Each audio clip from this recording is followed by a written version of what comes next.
So now we are discussing chapter 2 of Corman book, that is for introduction to algorithms and algorithm analysis.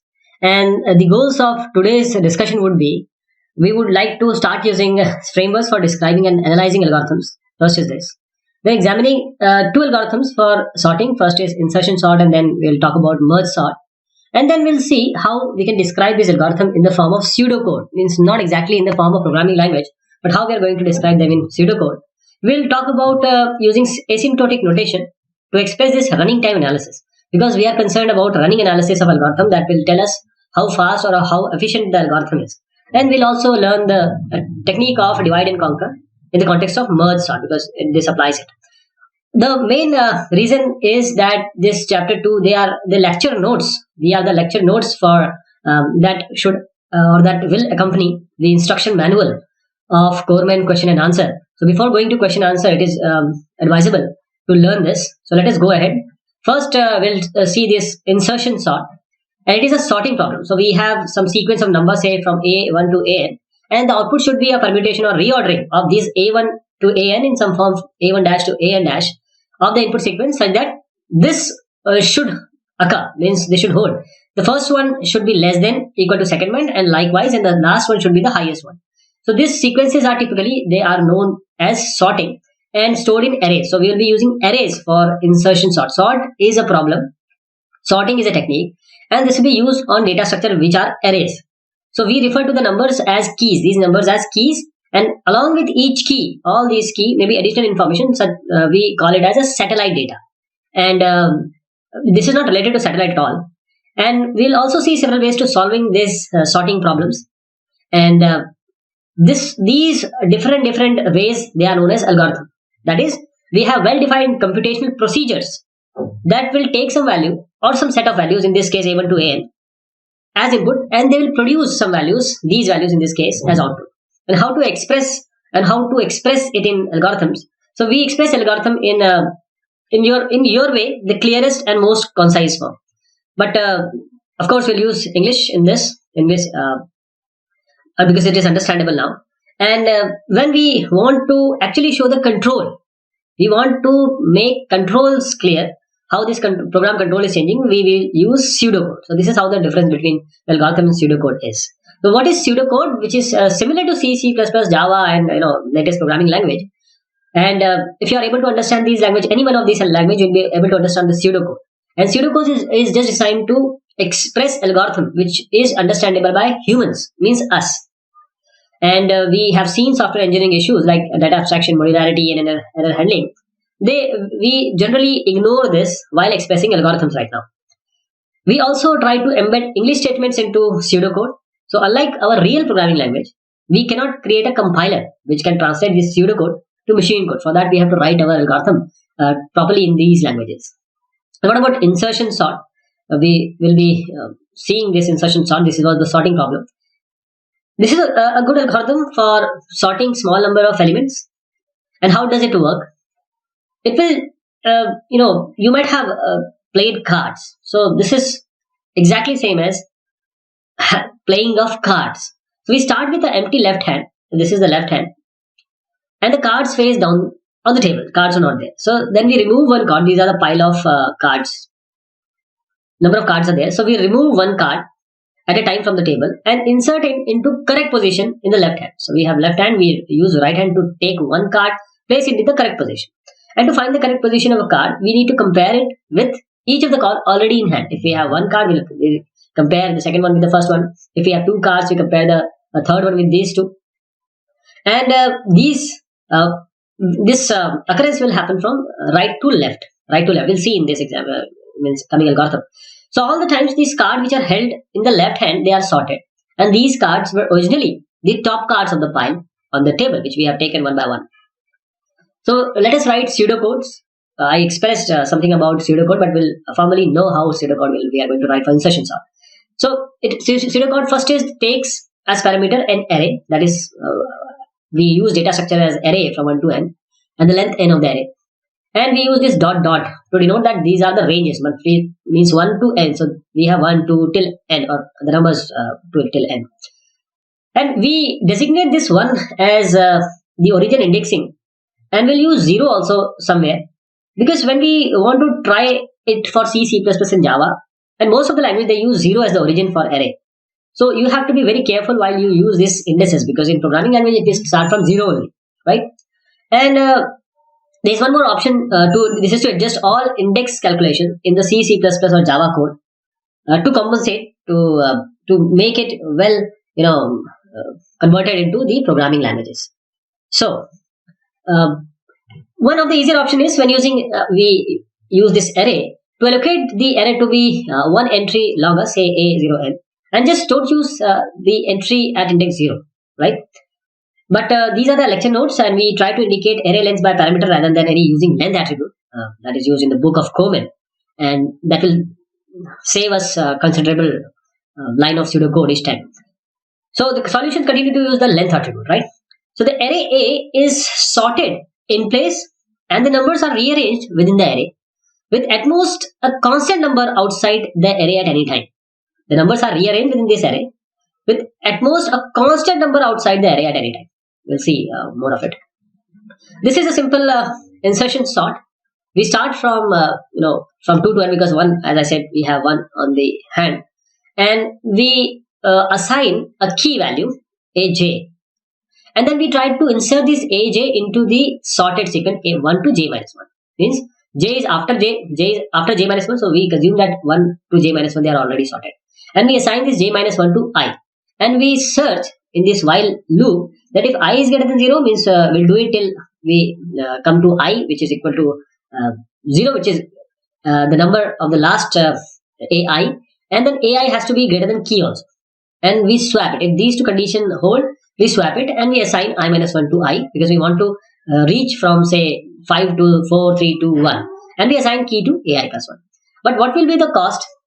This will take n, say some cost c1 into n times, and then c2 n minus 1 0, because this is just as a line which will not take any time, so cost will be 0. But the time it will take n minus 1, because it is in the for loop. In the for loop, so all that this will run for n, and inside values run for n minus 1 times.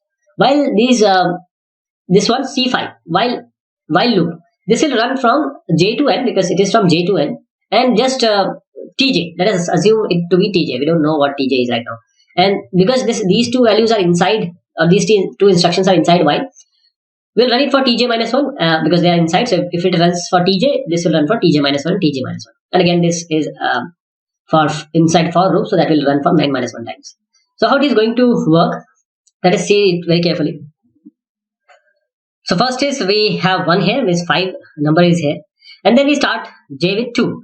So we compare 5 and 2, and we see that 2 is less than 5, so we swap them. And this is the checking, and this is the swapping. This is what swapping means. We are assigning this swapping value is changing the positions. Then what happens? We move ahead. This heavy vertical line, we move ahead, and then we compare. We first of all increment j, that will be 3 now, and we compare 4 with 5, means the previous one. So 4 and 5, we see that okay, 4 is smaller, so we replace, swap. Again we check for this condition, and we swap them. Then again we will move this ahead, vertical line, heavy vertical line, and we compare these two, and we see that okay, these two are fine, we don't need to swap them, so this will not hold, this while will not hold here. Again same sequence here, and then we see that 1, and we also see that 6 is the greatest. Here when we replace 5, we see that once the 5 is replaced here or shifted here, 2 and 4 are less than 5. But when we do this thing and we check for 6 and 1, we say okay, 1 is small, we shift it here, 6 will be shifted here. But again we see that 1 is less than 5, so we have to shift 5 also. This is why this while loop will run from this 5, means the value of 5 to 1, right? This will go again and again till 1 finds its position, and these are shifted. And once we find that these values are being placed in the correct position, we shift this heavy line here, and we see 3 and 6. But to our surprise, 6 and 3 will be shifted. Okay, 3 is small, but 3 is less than 5 also, so we have to shift it again. And we say 3 is less than 4 also, so we have to shift it again. And finally, this shifting, the sorted array is like this. And what about the correctness of what we have just done? We use loop invariant to help us understand why an algorithm gives the correct answer. This is very important aspect. We'll see loop invariant for insertion sort. What is loop invariant? At the start of each iteration of the outer for loop, we have for loop, outer for loop, and inside we have a while loop. So at the start of each iteration, the loop indexed by j minus the subarray of one array a j minus 1. This consists of elements originally in a1 j minus 1, right? But in sorted order. So this is what we call as loop invariancy. So to use a loop invariancy to prove correctness, we have to show, or we must show three important things. First is initialization, which should be true prior to the first iteration of the loop. Then we have to perform maintenance, means it is true before an iteration of the loop, and it remains true before the next iteration also. It has this thing should maintain. Then termination, when the loop is going to terminate, this invariant usually along with the reason that the loop terminated, which gives us a property, a useful property that helps show the algorithm is correct. And using this loop invariancy is just like mathematical induction. Just to prove a property holds, you prove a base case, and then you apply inductive step, and then showing that invariants hold before the first iteration is like the best base case, and showing also that the invariant holds from the iteration to iteration is like the inductive step, just like induction. And also we need to have a termination part, which differs from the usual use of mathematical induction here, in which the inductive step is used infinitely, and we will stop the induction when the loop is terminating. And these we can show the three parts in any order. Just take an example. For insertion sort, the initialization is just before the first iteration. We start with j equal to 2. You must have noticed here. We started j from 2, right? So the subarray means a1 to j minus 1, just previous to j equal to 2. That is the previous values. It is only single element. That is before 2 we only can hold a1, which is the element originally in a1, and it is trivially sorted. So initialization is complete. What about maintenance? To be precise, we would need to state and prove a loop invariancy for the inner while loop. We have a while loop inside a for loop. But we will not go for the second or another loop invariancy. What we do, we'll instead note that the body of the inner while loop works by moving from aj minus 1 to aj minus 2, aj minus 3. This is how it is variating. We are variating from one position to another, and so on by one position to the right until the proper position of key, as we have seen here. One has got its position to the correct position, 3 has moved to its correct position by these steps until the position of key is found, and at that time the value of key is placed into this position, right? Finally, the termination, the outer for loop, which will end when j is greater than n. We have n numbers, so this occurs when j is equal to n plus 1. So j minus 1 is equal to n, of course, take 1 here. So plugging n in for j minus 1 in the loop invariant, the subarray, which is our a n minus 1, consists of the element which is originally in a n minus 1 by n. So in a sorted order, so we have values which are sorted, but they originally belong to the initial values which has been input. So entire array is sorted, and we have some pseudo conventions. First is indentation. This indicates the block structure, as you have seen in the pseudocode, and we say it saves space and writing time. We also have looping constructs. They are like just C, C++, Pascal or Java, any of these. And we assume that the loop invariant in a for loop is still defined when the loop exists. That is not the case in Pascal. This symbol indicates that the remainder of the line is a comment, and variables are local unless they are specified. We will use objects which have attributes, equivalently fields, and for attribute we'll use attr for object x. We will write this as attrx. And this will just be similar to x dot attr in various languages, and x, it is a pointer, like this in C++. And objects are treated just like references, like in Java. If x and y, they denote objects, then this is the assignment, which makes x and y reference to the same objects. It does not cause attributes of one object to be copied to another. This is not a copying. This is not a copying assignment. Then parameters, they are passed by value, as in Java and C. When an object is passed by value, it is actually a reference or a pointer that is passed. So changes to the reference itself are not seen by the caller, but changes to the object attributes will. The Boolean operators and or, they are often called as short circuiting. If after evaluating the lower hand operand, we know the result of the expression, then we don't evaluate the right hand operand at all. If x is false in x and y, then we don't evaluate y. Why would we go for y? And if x is true, of course, for in R, then we don't evaluate y in this case. So now we come to actual part, which is analyzing the algorithms, and we want to predict the resource that the algorithm requires. What would be the resources? Algorithm would run in some or the other machine in the form of program, which is running time. So in order to predict resource requirements, let us make a computation model, which we call as random access machine model. So instructions are executed one after another, no concurrent operations. So it's too tedious to define each of the instruction and their associated time cost also. What we do, we recognize that we will use instruction commonly found in real computers like arithmetic, data movement, and control. And each of these instructions take a constant amount of time. The RAM model uses integer and floating point types and will not worry about the precision. That it is very crucial in terms of numerical applications. But we have to come to some consensus. So there is a limit on the word size when working with input size n, and we assume that integers are represented by c log n bits for some constant c greater than or equal to 1. Log n is actually log 2n, so base 2 will it will be implicit whenever we talk about this. C is greater than 1, we can hold the value of n, we can index the individual element, and c is a constant, the word size cannot grow arbitrarily. So how do we analyze an algorithm running time, which is actually the time taken, which is actually dependent on the input. So sorting 1000 numbers take longer than sorting 3 numbers, of course. And a given sorting algorithm, it may take different amount of time on two inputs of the same size because we have two different algorithms. We'll see that the insertion sort take less time to sort n elements when they are already sorted than when they are in reverse sorted order. It will take much more time.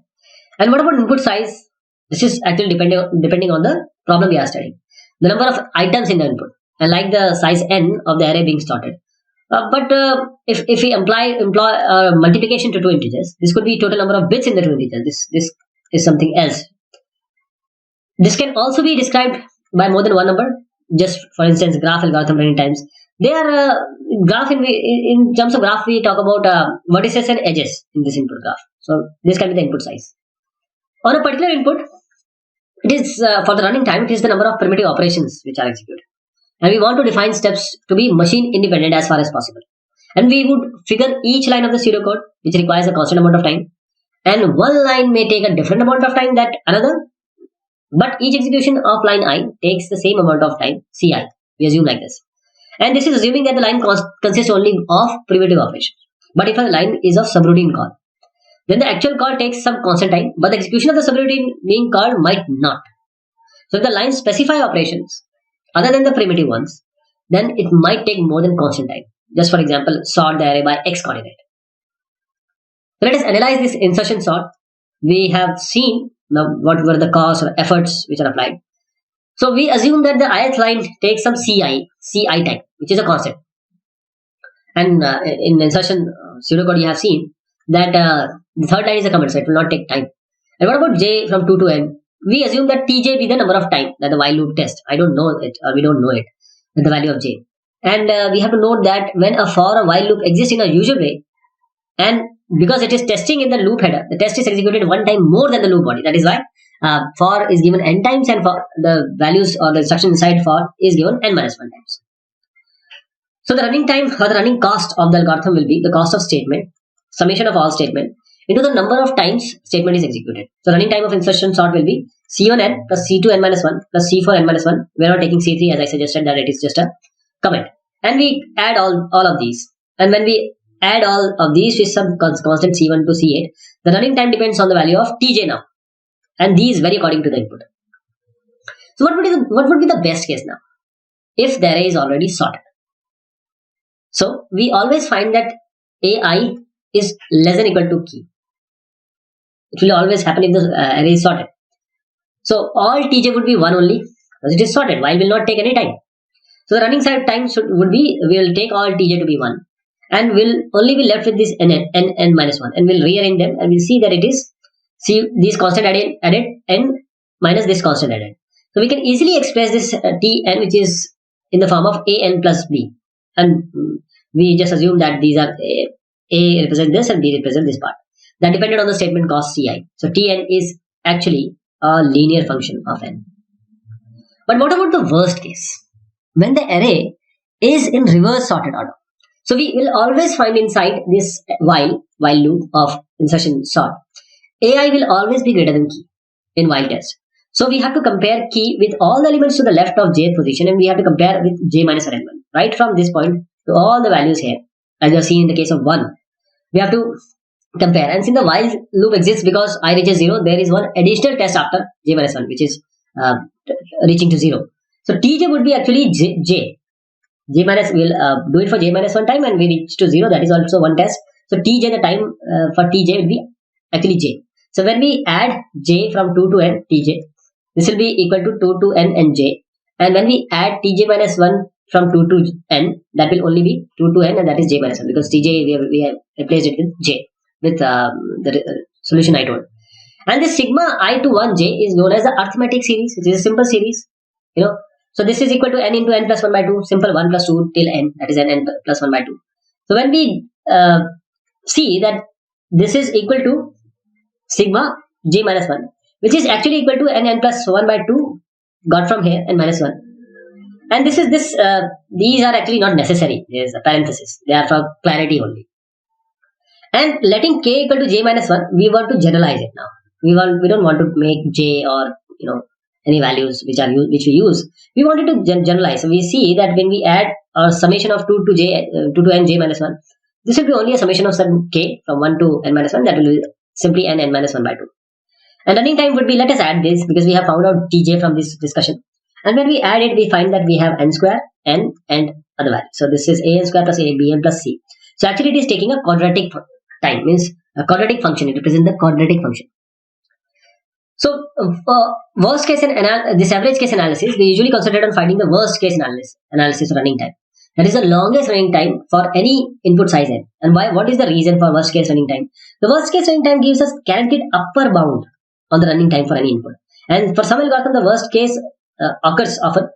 For instance, when searching, the worst case often occurs when the item being searched for it is actually not present, because we have to search all along. It is not there. And searching for absent item may be frequent. Why not to analyze the average case? Because it's often about as bad as the worst case. So let us take an example. Suppose we have randomly chosen some n numbers as an input to insertion sort. So on an average, the value of the key aj is less than half of the elements in aj minus 1.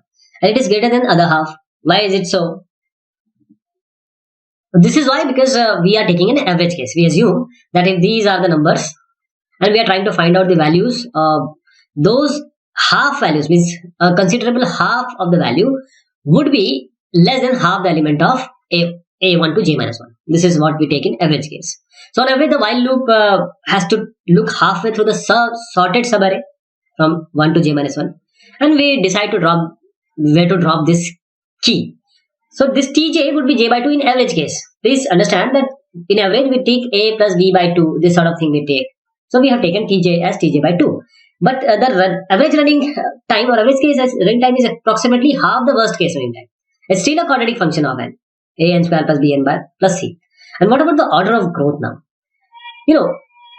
To analyze or do analysis, to ease our analysis, we need to focus on important features. We look only at the leading terms of the formula running time. We just drop or ignore the lower order terms or the constant coefficient. We just drop them, just for the sake of completeness. For insertion sort, we already abstracted away the actual statement cost to conclude that the worst case is a n square plus b n plus c. We have dropped all the lower order. If we drop it, we will just find out a n square. And if we ignore the constant, we will see that it is n square. But we cannot say that the worst case running time is equal to n square. It grows like n square. It is very important. It is not, the worst case running time is not n square. It grows like n square. But it doesn't equal n square. And we say the running time is theta of n square, just to capture the notation that the order of growth is n square. Order of growth, not equal to, right? So we usually consider one algorithm to be more efficient than another if the worst case running time has smaller order of growth. So this is order of growth. So next we'll be taking the merge sort. Till then, thank you so much. Take care.